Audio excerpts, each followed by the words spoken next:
And it kind of looks like a regular cookbook until you begin to read it. And the cookbook is about social media. It's about enterprises and engagement, and about direction, and it's about how to look at your business and how to look at the opportunities and how to use them to expand your marketplace. We've also been able to use our power funds for a couple of ambitious food projects. The Food Quarter project that includes Appalachian Sustainable Partnership between Appalachian Sustainable Development and ACENET and the Wild Ram. By going and being able to develop this 3-state partnership that allows them to expand their work and really help grow the quarter and grow the opportunities. As well as our Sprouting Farms grant to the folks in West Virginia at the Robert C. Byrd Center that will help provide for additional incubation and technical assistance services for the food community. But you know, we can do all that. We can do all that work, and we can write those grants, and we can make those investments. But the one activity that we were engaged in the last 7 years that really got people to pay attention was just showing up. It was an amazing experience. Just showing up.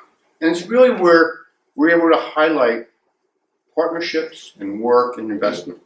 So Guy Lynn and I went and visited 13 states, 100 different sites.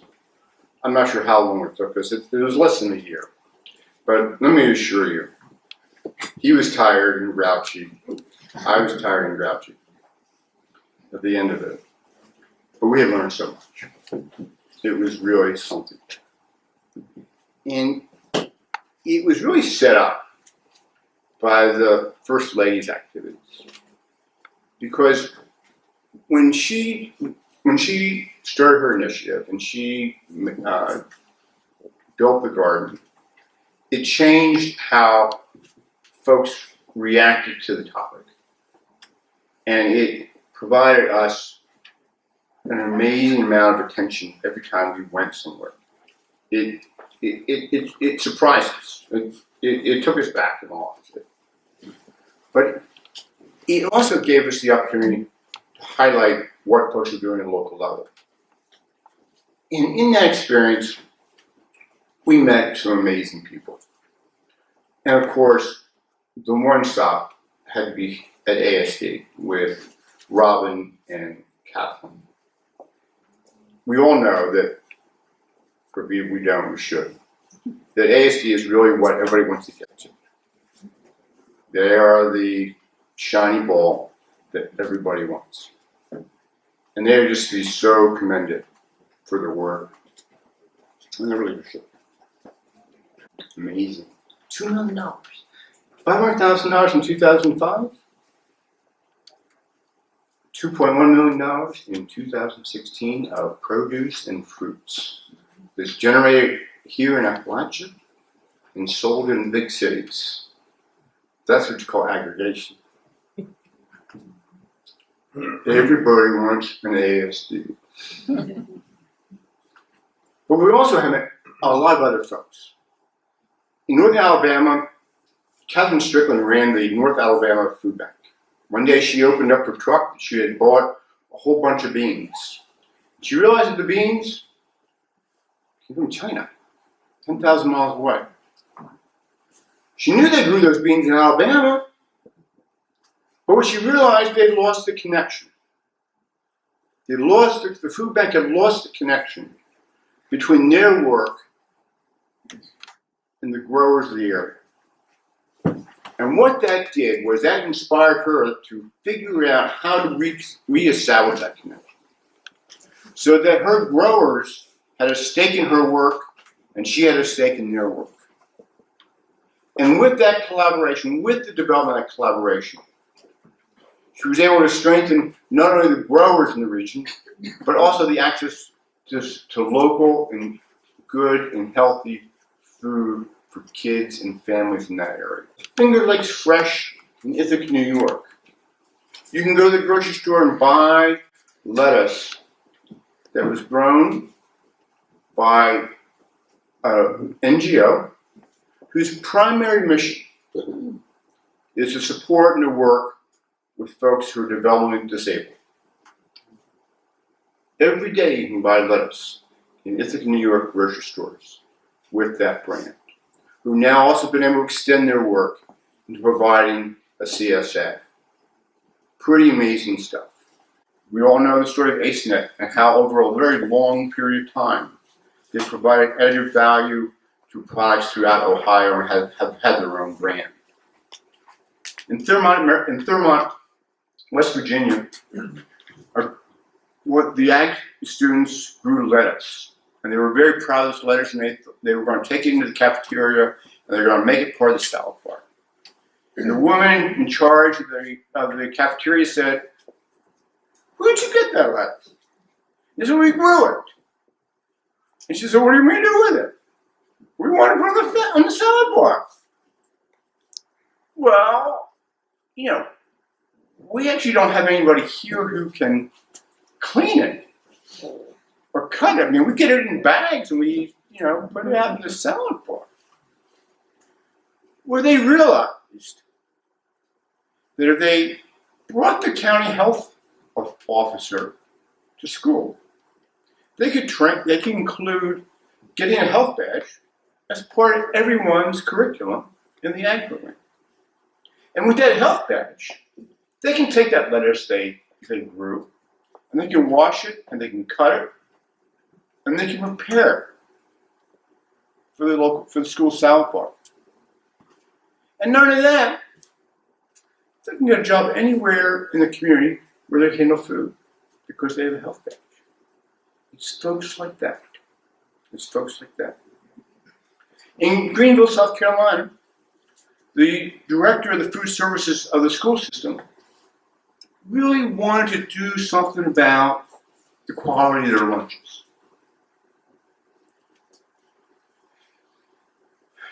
Her challenge was she had a lot of workers who really wanted to do the right thing, but were pretty clueless. Didn't really have the skills. That isn't really what they were hired to do. And she was able to partner with the community college that had a brand new culinary school. And let me tell you, it is the most incredible kitchen I've ever seen in the 13 states that I've been through. And so what they did was, the school district took their cafeteria workers, they brought them to the community college, and the community college, before school started, trained one batch of culinary workers, one batch of cafeteria workers, in healthy, fresh, much improved school lunches. And then they did another one, and they did another one. Again, there's a way to create partnerships, the way to use assets to leverage new opportunities, to provide greater opportunities and new challenges.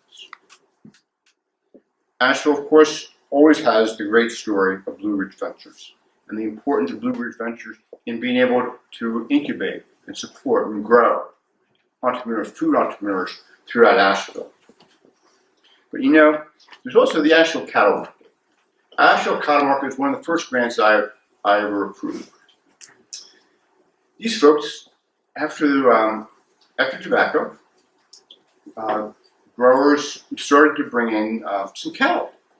But the problem they had with cattle was, in order to sell them, they had to transport them to another state far, far away. And in that transportation, they lost weight and they lost money. And the challenge was, how do we solve that? How do we fix that? And they came together as a group, and they created their own market outside of Asheville. It was very successful. And they were able to increase their herds and do much better. And then they figured out they could also sell them over the internet, where they did really well. And they have a growing marketplace, and they had the ability, they had the capacity to grow their herds. So a couple years ago, when there was a drought in the Midwest, and folks were rushing to market. The folks in North Carolina were just really happy just to sort of wait their turn and let everybody else go first until the market came back up and they're able to not only to thrive.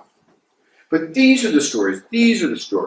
In Cumberland, Maryland, the community college, Allegheny County of Maryland, which serves as a community college in that part of the state, operates a restaurant downtown so that its culinary students have a place to work, have a place to train, have a place to really engage in the public, have a place to understand what it means to serve the public and what are the standards and how to succeed.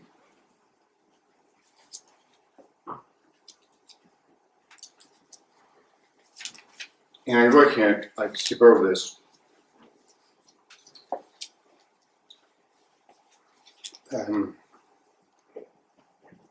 Without talking about psychology and rural resources.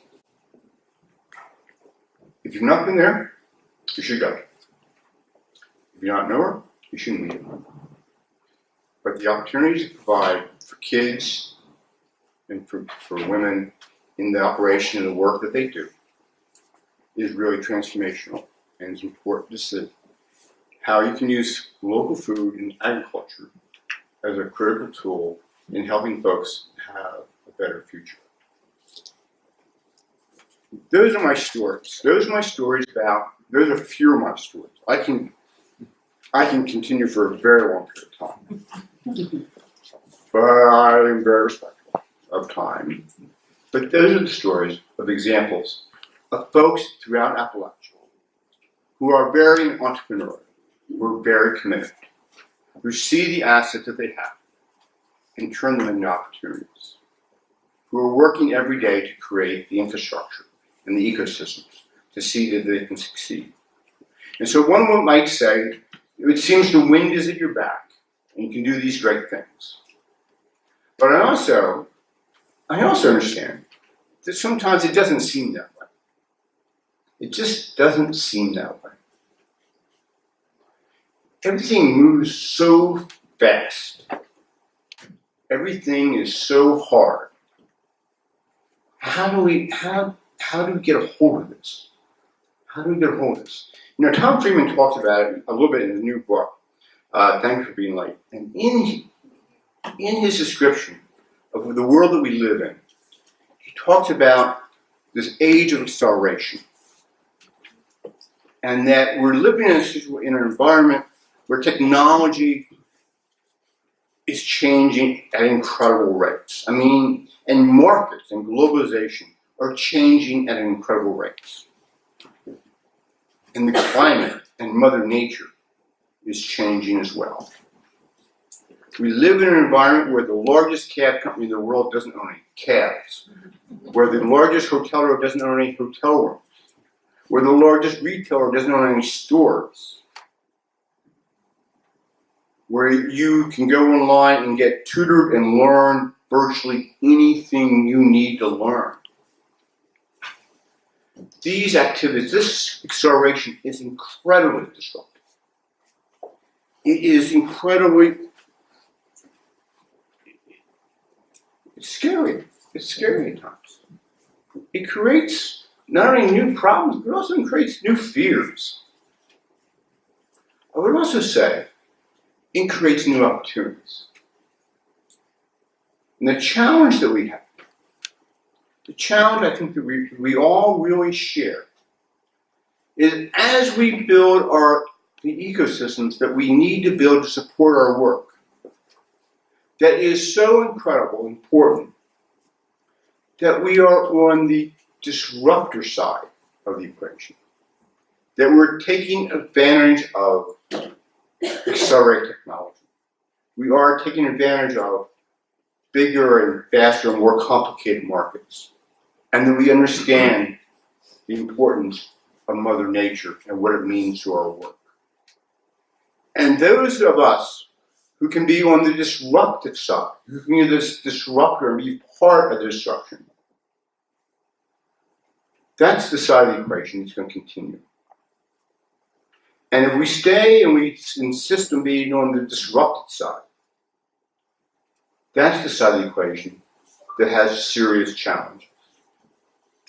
I would say that my experience, that throughout Appalachia, that the way we fulfill the potential and the promise of being the next great investment opportunity in America is about being disruptors. Thanks so much.